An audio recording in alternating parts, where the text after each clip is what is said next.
BRS party మరో అభ్యర్థి పేరును ఖరారు చేసింది. మహబూబ్ నగర్ పార్లమెంటు నియోజకవర్గ బీఆర్ఎస్ అభ్యర్థిగా సిట్టింగ్ ఎంపీకి అవకాశం ఇచ్చింది. మన్నె శ్రీనివాస్ రెడ్డికి టికెట్ కేటాయించినట్టు ప్రకటించారు. ఇక కేసీఆర్ తమ కుటుంబానికి ఎంపీ టికెట్ ప్రకటించడం సంతోషకరమని మహబూబ్ నగర్ ఎంపీ అభ్యర్థి మన్నె శ్రీనివాస్ రెడ్డి అన్నారు. ప్రజల్లో కాంగ్రెస్ పై వ్యతిరేకత వచ్చిందన్న ఆయన ప్రజలు తమ వైపే ఉన్నారని తెలిపారు. కేసీఆర్ చేసిన అభివృద్ధి సంక్షేమమే తమని గెలిపిస్తుందని ఆయన ధీమా వ్యక్తం చేశారు.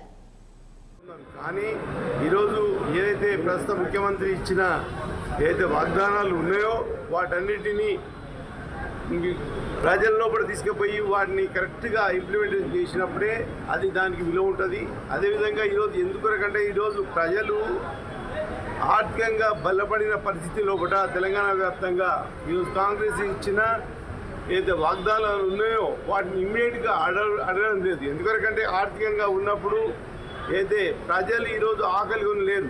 ఆకలికొని ఉండింటే ఈరోజు నీవు ఇచ్చిన ఏదైతే వాగ్దానాలు ఉన్నాయో వాటన్నిటి యొక్క ప్రభావం ఏ విధంగా ఉంటుండే ప్రజల లోపల ఖచ్చితంగా ఉంటుండే.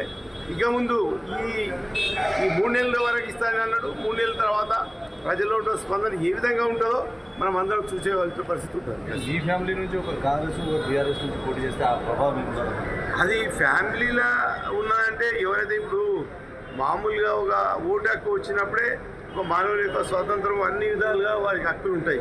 దాంట్లో మాకు ఎలాంటి ఇబ్బంది లేదు. పార్టీ పరంగా ఉంటుంది కానీ మా ఫ్యామిలీ పరంగా అంతా ఒకటే.